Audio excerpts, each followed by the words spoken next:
खयो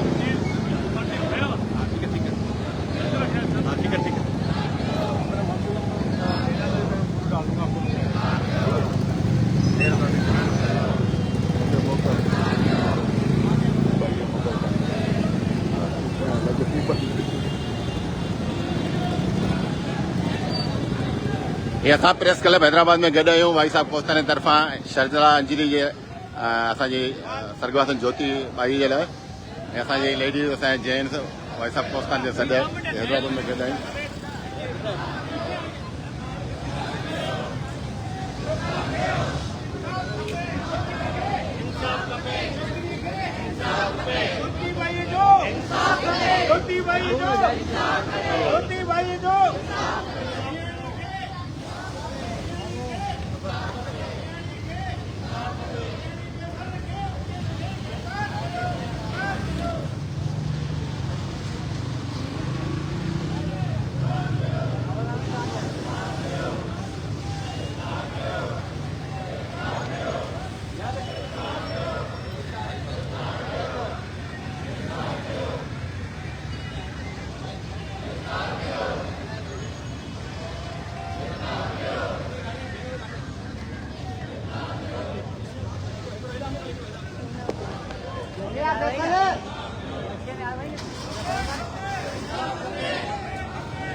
अॻियां बीह विच में बीह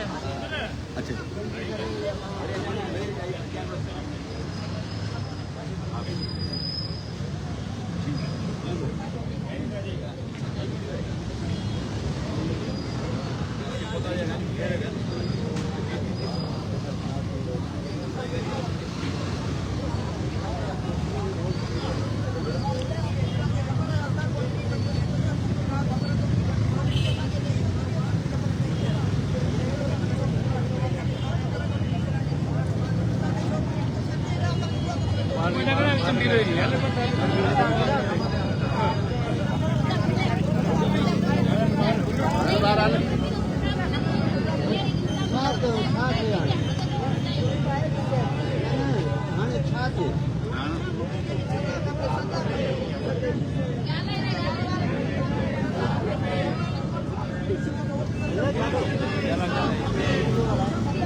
असीं भाई साहब कोस्तानी तरफ़ां हैदराबाद प्रेस क्लब में गॾु आहियूं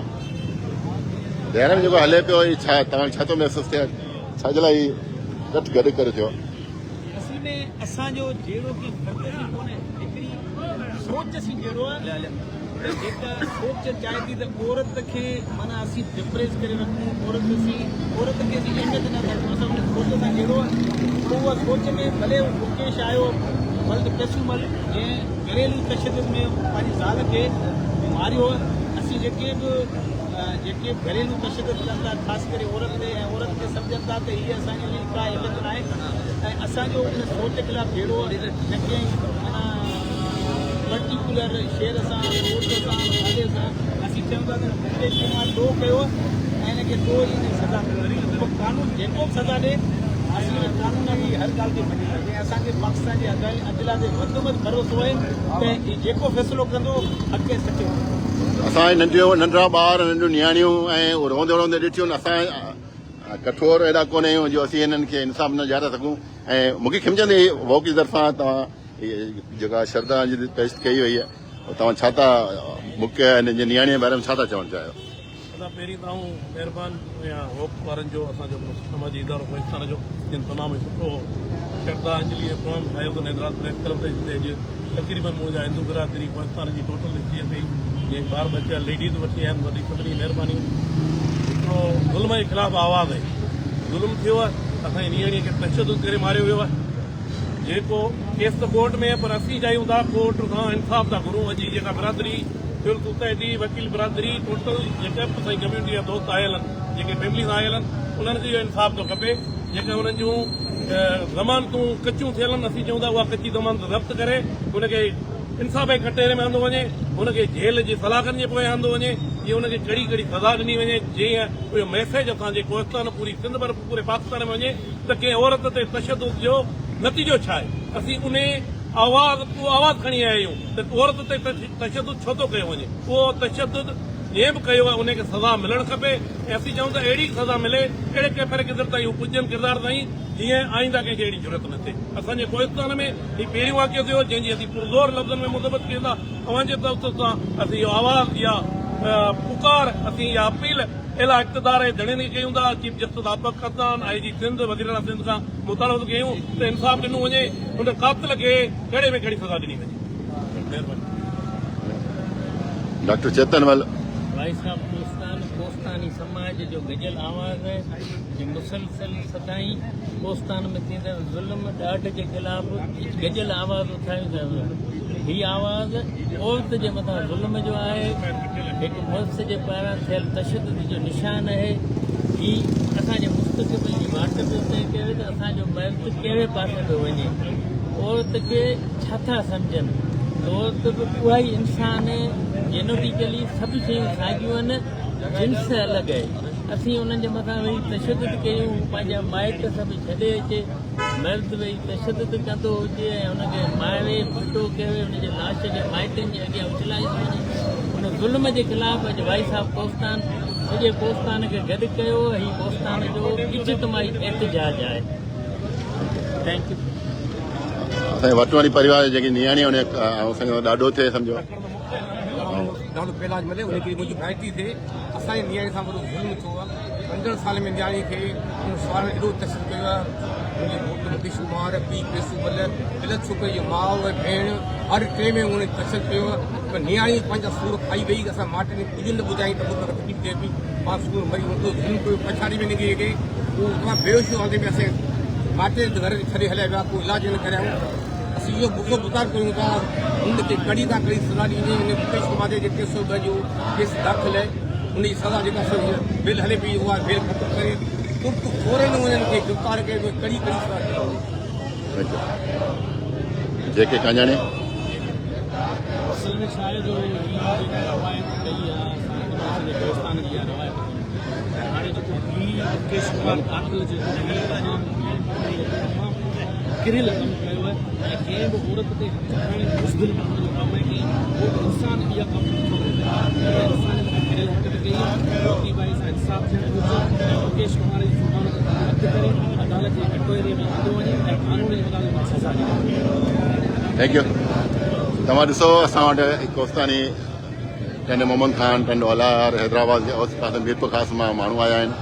हीअ नंढे सॾे ते कल्ह हिकिड़ो सॾु ॾिनो वियो श्रद्धा अंजलि लाइ ऐं 12 तारीख़ हिन जी आहे अदालती पंहिंजो कंफर्म बेल बि आहे असां अदालत खां चीफ जस्टिस खां ऐं सभिनी आला आला जेके असांजा समाज जी सियासी या वेनती कंदासीं रिक्वेस्ट कंदासीं हिन जी बेल कंफर्म न कई वञे हिनखे हिन जी पंहिंजो बेल सस्पेंड करे हिनखे गिरफ़्तार कयो वञे ऐं कुझु दोस्त आहिनि मुखी प्रकाश आहे थाना बुलाखण मां दोस्तों सां गॾु कयूं दोस्तानी माण्हू आहियूं असीं आरूड़ा असां सां वॾी नाजाइज़ी थी आहे असांजी नियाणी ज्योति कुमारी ऐं जेके हुनजे मुड़ुसु मुकेश कुमार क़तलु करे छॾियो आहे हुन FIR आहे 302 जी पर हुनखे बार बार बासर माण्हू बेल वठी ॾियनि था असां इंसाफ़ जे लाइ प्रचार कयूं प्रेस क्लब हैदराबाद ते असीं हाई एग्जीक्यूटिव माण्हुनि खे असीं प्राइम मिनिस्टर साहिब खे ऐं असीं IG सिंध खे DIG हैदराबाद खे SSP हैदराबाद खे ऐं खे हथबदी वेनती अर्ज़ु था कयूं त असांखे इंसाफ़ करे ॾियो ऐं असां नियाणी सां इंसाफ़ थींदो जेकर हींअर असांखे इंसाफ़ में कोताही थी बार बार वाक़िया थींदा त ॿियो वरी नाजाइज़ी थी वेंदी मुकेश कुमार जस्टिस वञे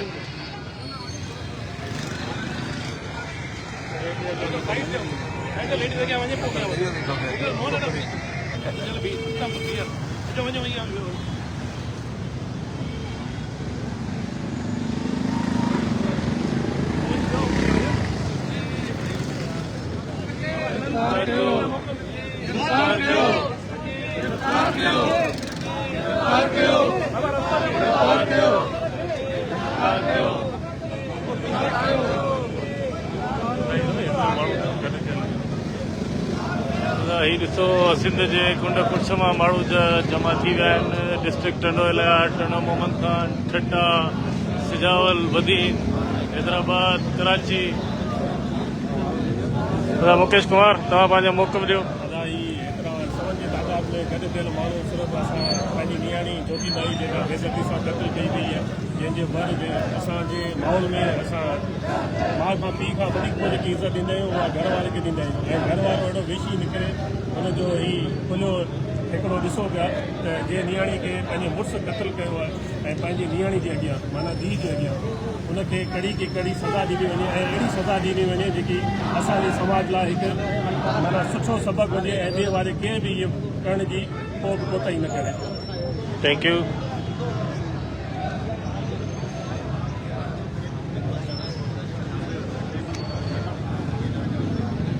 साईं शिवाराम मोटवाणी साहब, तव्हां पंहिंजो मौक़िफ़ ॾियो। असां हिसाब सां गॾु थिया आहियूं। हीअ सॼो असांजे वाइसा कोस्तान जे प्लेटफॉर्म तां आहे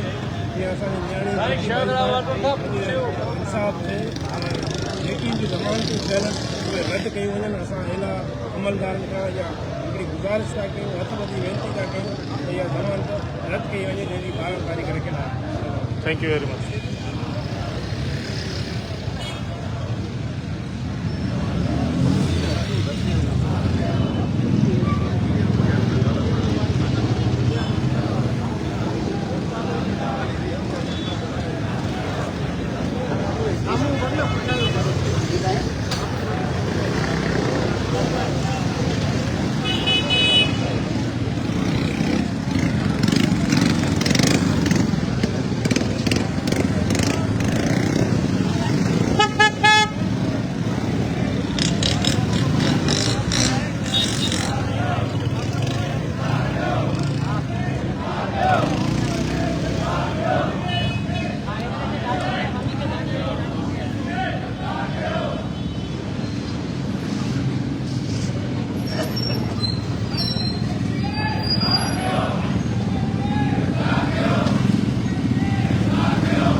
मुखी साहब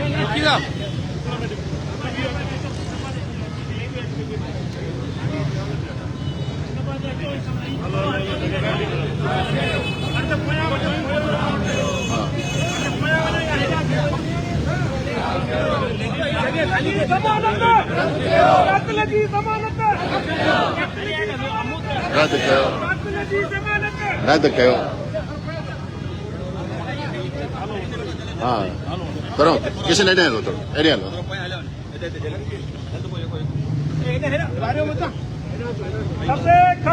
इंसाफ खपे इंसाफ खपे इंसाफ खपे गिरफ़्तार कयो गिरफ़्तार कयो गिरफ़्तार कयो गिरफ़्तार कयो Justice. We want justice. We want justice. We want justice. We want justice. We want justice. We want justice. We want justice.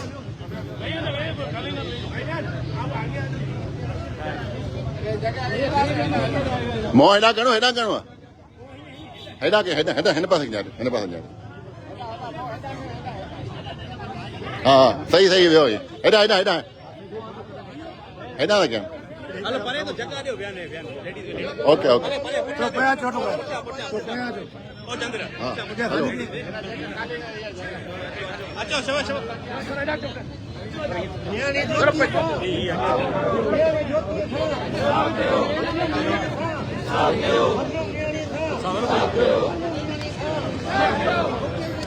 असां हैदराबाद प्रेस क्लब में गॾु आहियूं वोक जे प्लेटफॉर्म तां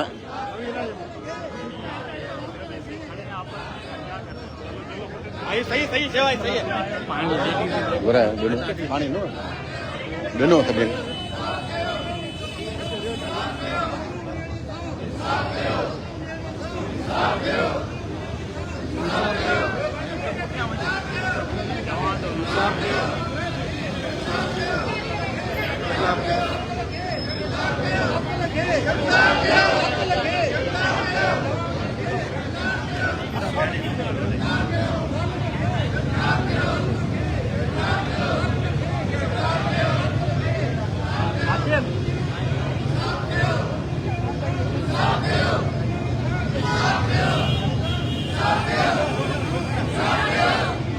अचो ना तव्हां हेॾा अचो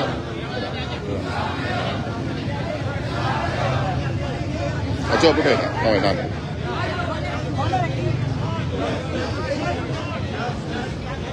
ये भाई साहब कोस्तान जी तरफ़ां हैदराबाद प्रेस क्लब में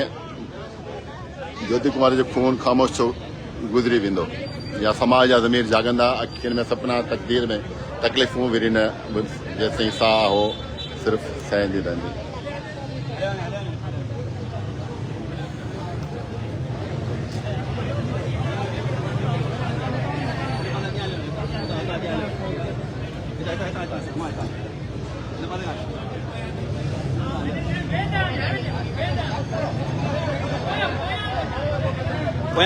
कालीन ॾियो न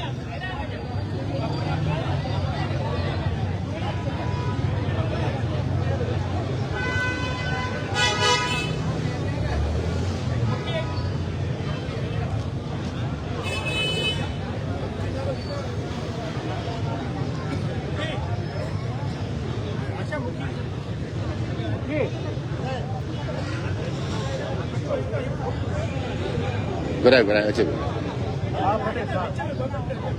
पानी दे पानी दे पानी है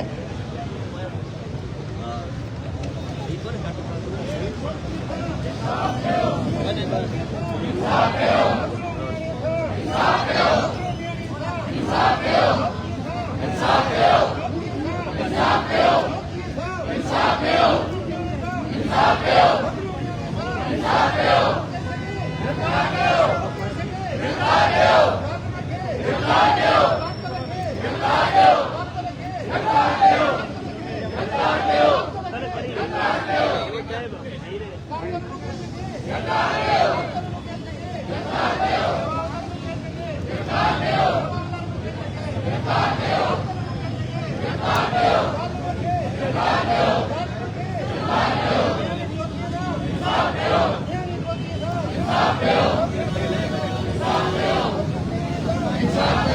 रमेश गुप्ता के शाम मेरे सर करे Ramesh Justice! Justice! Justice!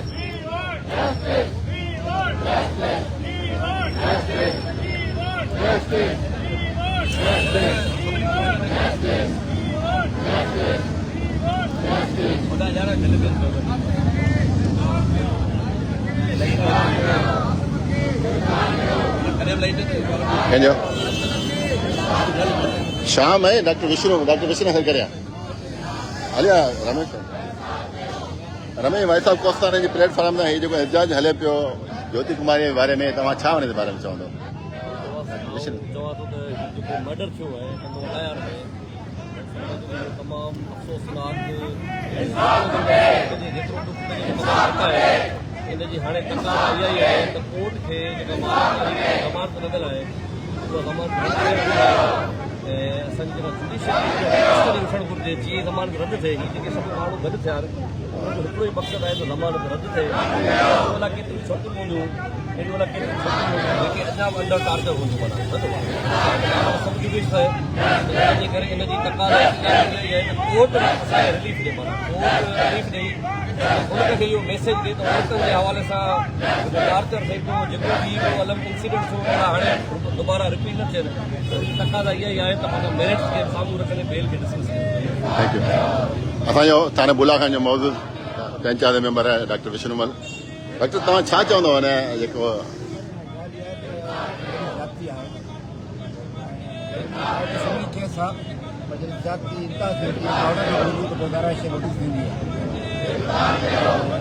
Notice जी ॻाल्हि इहा आहे त हूअं त सॼी दुनिया खे असां सिंधी कम्यूनिटी असां ॿई पसंदि कंदा ई आहिनि सभिनी खां वॾी जाती थे मर्डर थियो इन लाइ ॻाल्हि इहा आहे त गिरफ़्तारी न कई आहे बाक़ी फ़ैसिलो कोर्ट करे असां कोई कमाए न आहियूं कोर्ट ते गिरंदा पंहिंजे समाज ते समाज पंचायत ते गिरंदा पर हिन टाइम ते सिचुएशन आहे फेर रिजेक्ट करे हिनखे जेल वञणु घुरिजे थैंक यू डॉक्टर साहब एहतजाज हले पियो असांजा कुझु दोस्त अचनि था असीं कोशिशि कयूं था या कंहिंखां तासाद वठण जे लाइ असांजी फेडरेशन जो मेंबर आहे श्यामलाल मंगलानी श्यामलानी तव्हां सम्झो पिया ज्योति वारो जो क़त्ल आहे उहो तव्हां छा था सम्झणु चाहियो छा था ॾींदो बिल्कुलु ई वॾो अलमेर असांजो असांखे पहुचाइण था एक्चुअली कराची में असांखे कुझु 26 साल थिया आहिनि ऐं हिंदू बिरादरी त कराची में घणी सेटल आहे पर कोस्तान जो हमेशह हिकदमि परफेक्ट कंदा हुआसीं ॾींदा हुआसीं की भई कोस्तान में कॾहिं बि असीं सोचे नथो सघूं हाणे मतिलबु बदकिस्मती सां इहो दुख था चवणो थो पए त असां कोस्तान इलाही कहिड़े ट्रैक ते हलिया विया आहियूं पोइ असां पंहिंजी नियाणी जेको सां एॾो तशदद करे मूंखे मारियो हिते गॾु थियण अॼु असांखे औरतूं हिते गॾु थियण जो मक़सदु इहो ई आहे त हीउ हिकिड़ो ज़ुल्म थियो हुनजो असांखे हिनजी मज़ामत था कयूं भरपूर इंसाफ़ जे लाइ सॼो असांखे हुते कोस्तान में गॾु कयो पर सची थो ॿुधायां त जॾहिं खां इहो वाक़ियो थियो आहे 15-20 ॾींहं थिया आहिनि पंज शायदि ई को ॾींहुं घर में डिस्टर्ब न कंदा हाणे छा थियो हाणे छा थियो छा त मालिक तरफ़ आहे त भई ज़ालिम हेॾो ज़ुल्म कयो आहे उनखे केतिरे किताब में पहुचाईंदो थैंक यू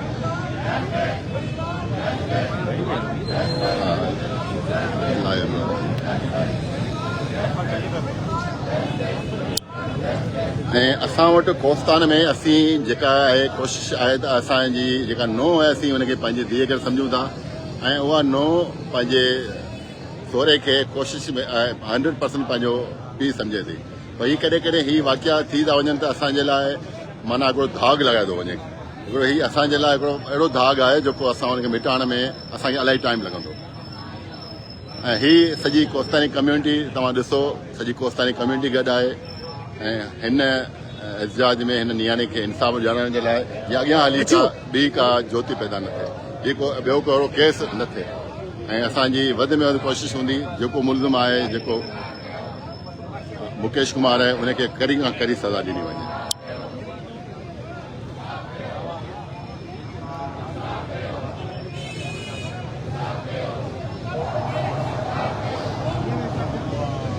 आपने ले लिया उससे बच्चे से ले लिया बिल्कुल ले लिया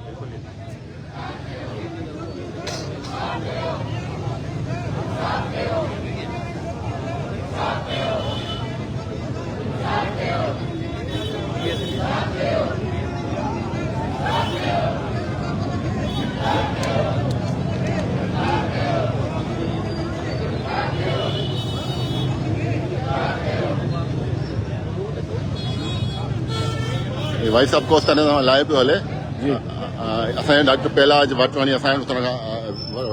पुछंदासीं क़तल कीअं थियो उनजो छा रीज़न हो छा थियणु खपे हाणे हाणे असांजी नियाणी हुनजो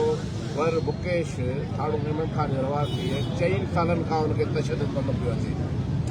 उनखां पोइ आख़िर में हिन ज़ालिम हिनखे धक हणी नेठ हुनखे कोमा में विझी माइटनि जे हवाले करे छॾियो अस्पताल कोन खणी विया माइटनि जे हवाले कयो विया उन्हनि खां पोइ हिननि जा ॿाहिरि हिनखे कराची खणी विया उते 5 ॾींहं हीअ वेंट ते उनखां पोइ हीअ छोकिरी एक्सपायर थी वई ज़ालिम वॾो ज़ुल्म कयो ज़ालिम खे गिरफ़्तार कयो वञे हुनजी FIR बि दर्ज थी वई आहे पर कुझु नामैलूम शख़्स हुनजी जेको पोवारी करे रहिया आहिनि उन्हनि जे ख़िलाफ़ इंक्वायरी कई वञे ऐं ज़ालिम खे सज़ा ॾी वञे थैंक यू अॼु भाई साहब कोस्ताने तरफ़ां एहतजाज जेका श्रद्धांजलि पेश कई वई आहे उहा तव्हां कीअं थो लॻे फर्स्ट क्लास तमामु कोस्ताने माण्हू काफ़ी आया आहिनि हिन में वॾो फीडबैक असांखे मिलंदो असीं वरी बि जेको मुतालबो कयूं था SSP टंडोला SHO टंडोला ऐं साईं मुराद अली शाह खां त नियाणीअ खे इंसाफ़ ॾियारियो वञे ज़मानत रद्द कई वञे थैंक यू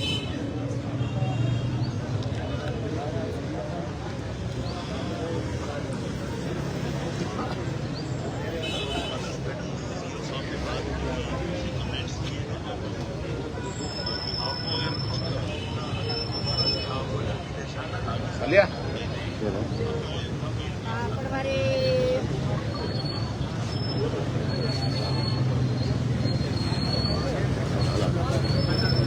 على وجه علم الله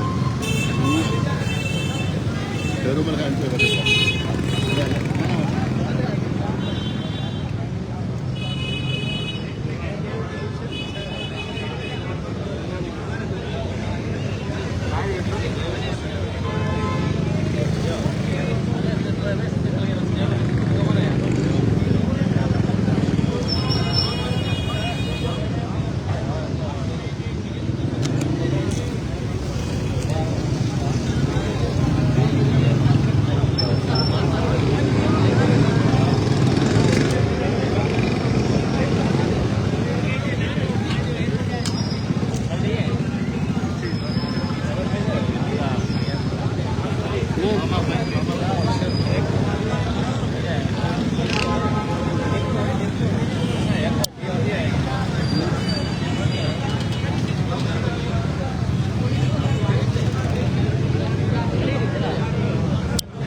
अदर गवर्नमेंट का पूर्व में पातल मुख्य सजा ॾींदी जेका नियाणी असांजी 4 खां 5 साल फिल्म ठहंदी रही ॿारनि जे घर अदालत में हुई ऐं उन सां जेको पंहिंजे वर जेके माला पाराए पाण शादी करे हू वठी आयो हुन ज़ालिम हुन पत्नी सां जेको असरु कयो आहे उनजी सज़ा ज़रूरु मूंखे मिलंदी ऐं हिते त हूअं ई कानून ॾींदो हिन भॻवानु कंहिंखे उहा सज़ा ॾींदो जो ज़िंदगी भर यादि रहंदो जॾहिं पाण सम्झूं था मर्द औरत हिकु पाए जा ॿ हिसा आहियूं पोइ हीअ जेकॾहिं मर्द ऐं औरत जो फ़र्क़ु छो जॾहिं मर्द पंहिंजी औरत सां जेका पंहिंजी माउ बि आहे जेका पंहिंजी धीअ बि आहे जेका पंहिंजी पत्नी बि आहे उन हिन जेको ज़ुल्म कयो सच बचो माना ॻाल्हाइण लाइ लफ़्ज़ कोन हिन ते माना छा ॻाल्हायूं जंहिं ॾींहुं वाक़ो थियो आहे हुन घर वारनि सां छा गुज़रंदी हुन नियाणी सां छा गुज़रंदी हुनजे ॿारनि सां छा गुज़रंदी उहो त हू ई सम्झी सघंदा चवंदा जिते बाहि भरे उहा जाइ जले पर अॼु सभु ते लुको वेल आहियूं जेके प्रेस कल में ज्योति ख़ाली लक्ष्मण जी या दिलीप जी भेण न हुई असां सभिनी जी धीअ हुई असां सभिनी जी भेण हुई पर असां प्रेस क्लब जे अॻियां अचण जो मक़सदु हिन कातिल गिरफ़्तार कयो हिनखे सख़्त खां सख़्त सज़ा मिले जो इबरतनाक उहा सज़ा मिले जो असां सभु जेको आहे सबक़ु सभिनी लाइ सबक़ु हुजे जेके ज़ालिम घर में पंहिंजी पत्नी सां जेको अहिड़ो वर्ताव कनि था उन सभिनी खां लाइ सबक़ु हासिल थिए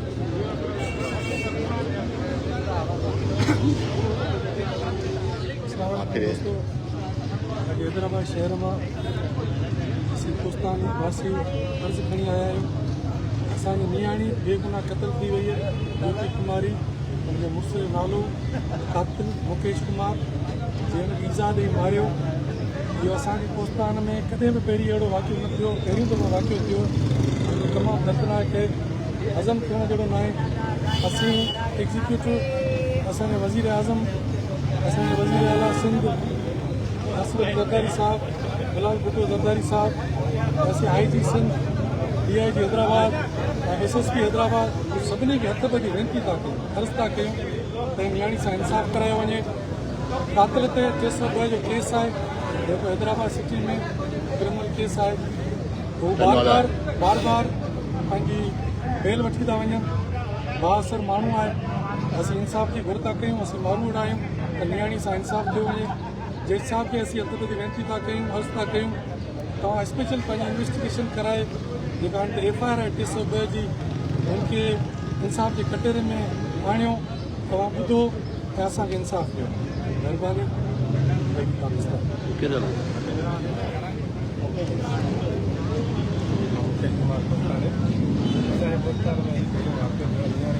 कॾहिं पहिरियों वाक़ियो पहुतो आहे पंहिंजी नियाणियूं पंहिंजूं भेणूं घर में पाण ॾिनायूं त असांजी नियाणी ख़ुशि हूंदी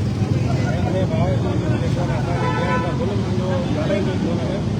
कुझु करे वेही हलंदो नेठि असांजो घरु सही थींदो नेठि असांजो घरु ख़ुशहाल थींदो पर अहिड़ा मूंखे जहिड़ा ज़ालिम वेठा आहिनि उनखे कॾहिं बि कंहिं नियाणी जो घरु थींदो नथो ॿी ॻाल्हि इहा चवां हुनजी पहिरीं जेका शादी हुई नियाणी जी हुनजो हस्बैंड जेको कैंसर जी बीमारी में मुब्तला हो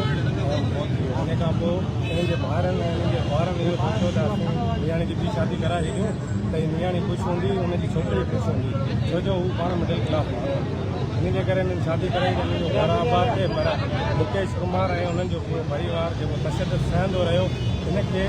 हारे हुनखे वरी अस्पताल न खणी विया पर हुनखे 75 महीननि करे हुनजे घर जे ॿारनि जे ॿाहिरां हुनखे उछले विया त जीअं इलाज बि हू कराइनि अगरि हू इलाज कराईंदा असीं कराईंदा हर घर में कहिड़ा जेका जज़्बा थींदा हू इलाज कराईंदा हिननि जो इहो जेको अमल आहे इहो हिन ख़िलाफ़ आवाज़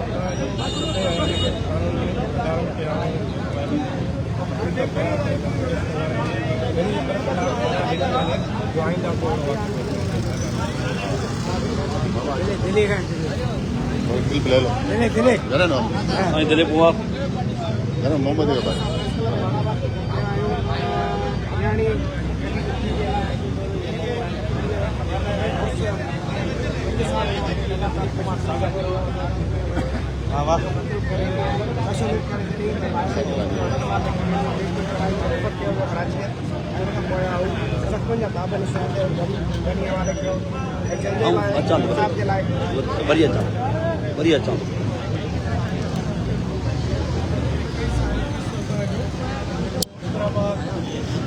जी दोस्तों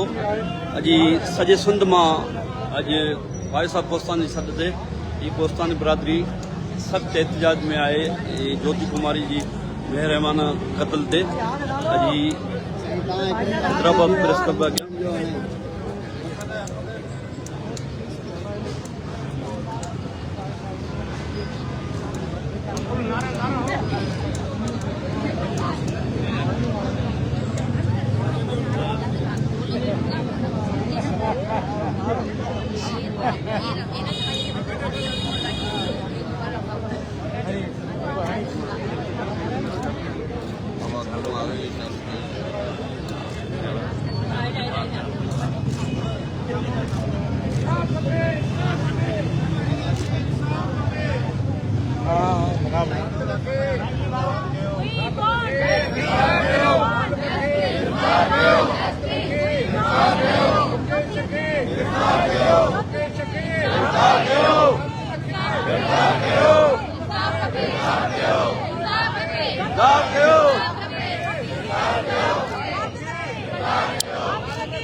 कैमरा पीछे करो नियाज, कैमरा पीछे करो, पीछे आ जाओ, टेबल आ जाए, पीछे आ जाओ, वाइट ले लो, थोड़ा एक वाइट बना लो ना, पीछे आ जाओ ना। बच्ची को, पीछे आ जा,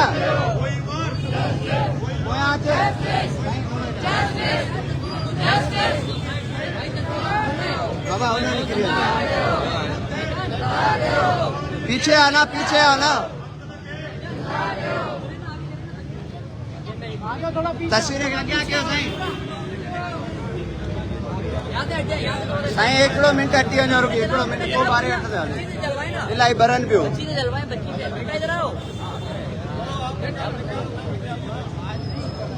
पीछे आओ ना थोड़े।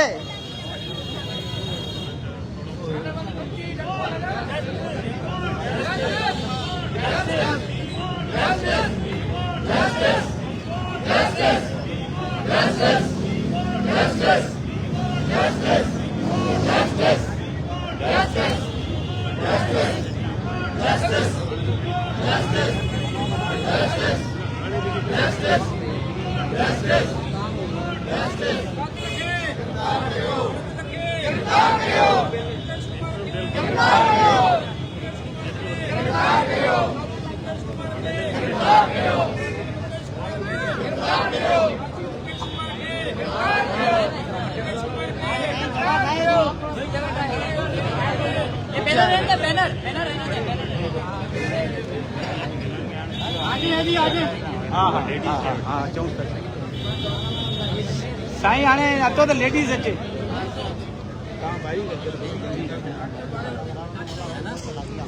पीछे आ जाओ आप लोग, पीछे आ जाओ बेटा, आप पीछे आ जाओ, हैदराबाद प्रेस क्लब आ गया,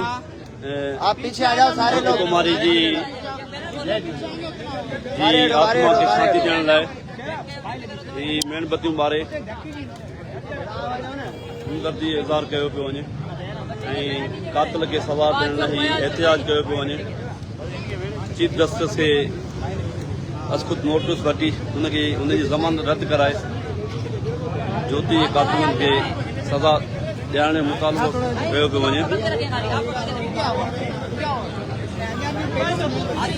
सॼे सिंध मां कई आहे, नंढा ॿार बच्चा औरतूं मर्द बुढ़ा पका हिन एहतिजाज में भरपूर शिरकत करे रहिया आहिनि। कोस्तान जी तारीख़ में ही पहिरियों वाक़ियो। भाईजान तव्हां थोरो पोयां थियो,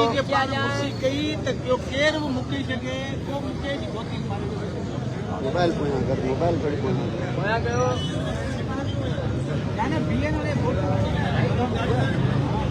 भले क्या रेडी दो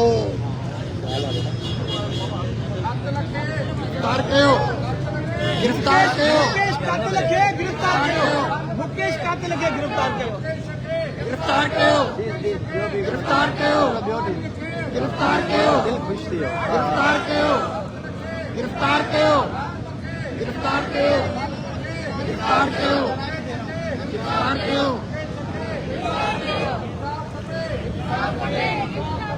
इंसाफ खपे।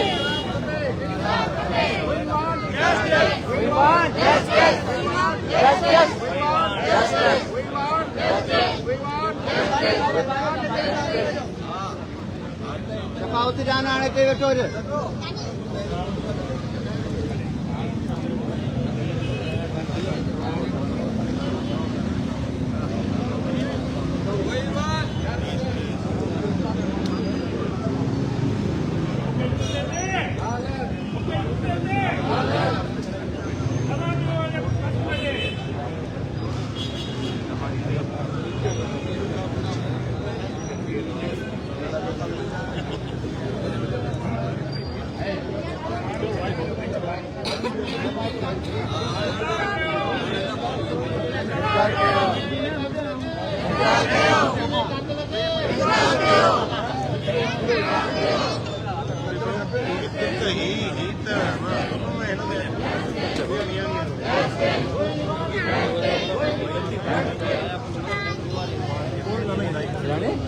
भाई साहब पोस्तानी के मिला है बल्लभ से गालो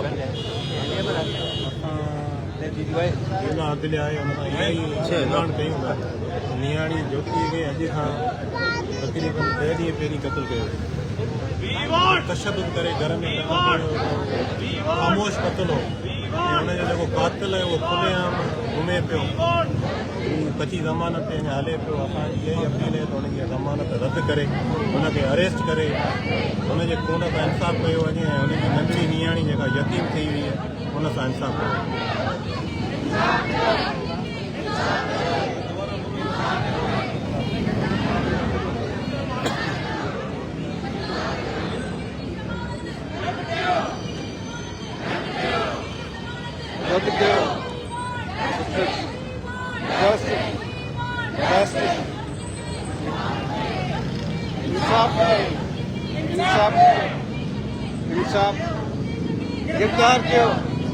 गिरफ्तार कयो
हाणे असांजे जेका आहे हिन मेयर ख़तमु कंदासीं 6:30 थी विया आहिनि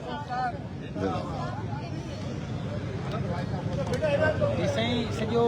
असीं ऑर्गेनाइज़ कयो भाई साहब कोस्तान माना कोस्तान जो आवाज़ ऐं कोस्तान जो आवाज़ सदाईं मज़लूम सां गॾु हूंदो ऐं हीअ ज्योति असांजे मज़लूम आहे कोस्तान जो आवाज़ मज़लूम सां गॾु आहे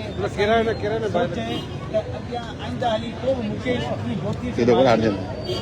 अचो इहा सोच खे ख़तमु कयूं इन कुझु ॿियूं त को घरेलू तशदुद न करे पंहिंजी ज़ाल खे ईअं मारे न ऐं इहो तशदुद पूरे वर्ल्ड में तमामु कंडेम कयो वेंदो करे ऐं असीं दोस्तान सॼे सिंध सॼे मुल्क असां दुनियासी कंडियल आहियूं त असीं चवंदो असांजी औरत आज़ादु आहे हुन ते तशदुद न कयो वञे असीं पंहिंजूं धीअरूं पढ़ाए वॾियूं करे शादी कराईंदा त इन उमेद सां त हू ख़ुशि हुजनि पर इहा सोच इहे मुकेश जहिड़ा माण्हू हुनखे मारे क़तल करे छॾींदा अचो त अहिड़े मुकेशनि खे सख़्तु सज़ा ॾियारियूं जीअं आईंदा केर बि ज़रूरत न करे थैंक यू भाई साहब दोस्तान थैंक यू भाई साहब असांजे वो के कुछ दोस्त रहियल हुआ वो आया आहिनि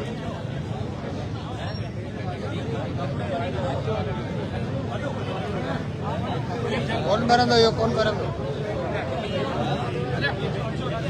ओ आराम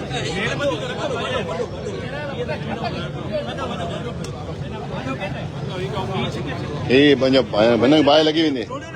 हिन खे बाहि लॻी वेंदी हाणे हा कोन हलियो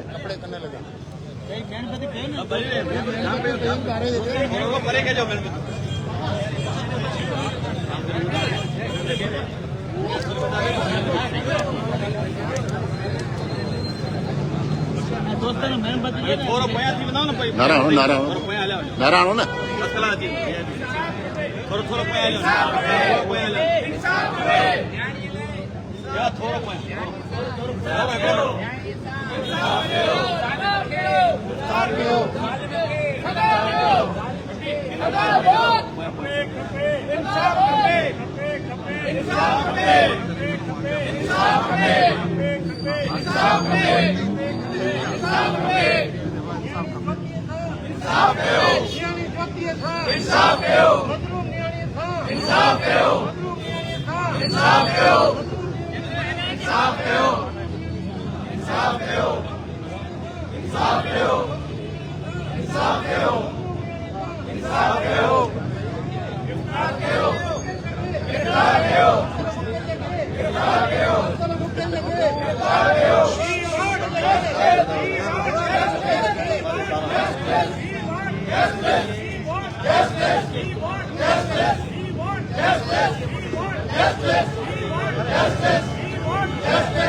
अदा हाणे फाइनल थियो असां पंहिंजो श्रद्धांजलि खे वाइंड अप था कयूं